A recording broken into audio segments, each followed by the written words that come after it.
कैसे ठग गए शिव जी एक भक्त के द्वारा। सुनिए इस कथा को।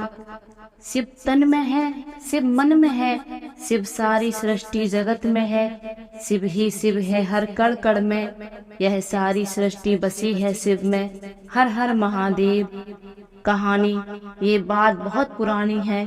एक गांव में जिसका नाम महिपालपुर था, एक अंधी बुढ़िया रहती थी। वह शिव जी की परम भक्त थी। आंखों से भले ही नहीं दिखाई देता था, परंतु वह सुबह शाम शिव जी की बंदगी में मग्न रहती थी। शिव जी बुढ़िया की भक्ति से बड़े प्रसन्न हुए। उन्होंने सोचा, यह बुढ़िया नित्य हमारा स्मरण करती है, परंतु बदले में कभी कुछ नहीं मांगती। अगर आप भी इस कहानी को सुन रहे हैं तो इसे पूरा सुनिएगा, इसे बीच में छोड़ने की गलती कभी मत करिएगा। कहते हैं, जो भी इस कहानी को आधा अधूरा सुनता है उसे पाप भी लग सकता है। अगर आप भोलेनाथ के सच्चे भक्त हैं तो इसे पूरा सुने। भक्ति का फल तो उसे मिलना ही चाहिए था। ऐसा सोचकर शिव जी एक दिन बुढ़िया के सम्मुख प्रकट हुए तथा बोले, माई, तुम हमारी सच्ची भक्त हो। जिस श्रद्धा व विश्वास से हमारा स्मरण करती हो, हम उससे प्रसन्न हैं। अतः तुम जो वरदान चाहो हमसे मांग। बुढ़िया बोली, प्रभु, मैं तो आपकी भक्ति प्रेम भाव से करती हूँ, मांगने का तो मैंने कभी सोचा ही नहीं, अतः मुझे कुछ नहीं चाहिए। शिव जी पुनः बोले, हम वरदान देने के लिए आए हैं। बुढ़िया बोली, मुझे मांगना तो नहीं आता, अगर आप कहें तो मैं कल मांग लूंगी, तब तक मैं अपने बेटे और बहू से भी सलाह कर लूं। शिव जी कल आने का वादा करके वापस लौट गए। बुढ़िया का पुत्र व बहू थे। बुढ़िया ने सारी बात उन्हें बताकर सलाह मांगी। बेटा बोला, माँ, तुम शिव जी से ढेर सारा पैसा मांग लो, हमारी गरीबी दूर हो जाएगी, सब सुख चैन से रहेंगे।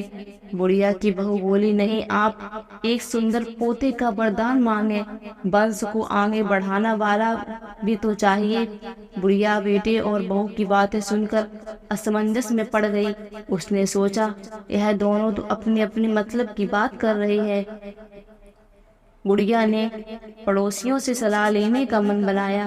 पड़ोसन भी नेक दिल थी। उसने बुढ़िया को समझाया कि तुम्हारी सारी जिंदगी दुखों में कटी है, अब थोड़ा सा तो जीवन है, बस उसे सुख में व्यतीत हो जाए। धन अथवा पोते का तुम क्या करोगी? अगर तुम्हारी आंखें ही नहीं हैं तो यह संसारिक वस्तुएं तुम्हारे लिए व्यर्थ है, अतः तुम अपने लिए दोनों आंखें मांग लो। बुढ़िया घर लौट आई।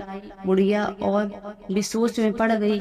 उसने सोचा, कुछ ऐसा मांग लूं जिससे मेरा बहू और बेटा सबका भला हो, लेकिन ऐसा क्या हो सकता है? बुढ़िया कभी कुछ मांगने का मन बनाती तो कभी कुछ, परंतु कुछ भी निर्धारित न कर सकी। दूसरे दिन शिव जी पुनः प्रकट हुए तथा बोले, आप जो भी मांगेंगे वह हमारी कृपा से हो जाएगा, यह हमारा वचन है।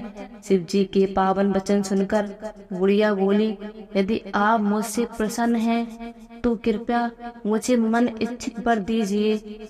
मैं अपने पोते को सोने के गिलास में दूध पीते देखना चाहती हूँ। बुढ़िया की बातें सुनकर शिव जी उसकी सादगी व सरलता पर मुस्कुरा दिए।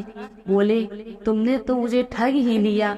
मैंने तुम्हें एक वरदान मांगने के लिए बोला था, परंतु तुमने एक वरदान में ही सब कुछ मांग लिया। तुमने अपनी लंबी आयु तथा दोनों आंखें मांग ली, बेटे के लिए धन व बहू के लिए एक पोता भी मांग लिया। पोता होगा, ढेर सारा पैसा होगा, तभी वह सोने के गिलास में दूध पिएगा। पोते को देखने के लिए तुम जिंदा रहोगी, तभी तो देख पाओगी। अब देखने के लिए दो आंखें भी देनी होंगी।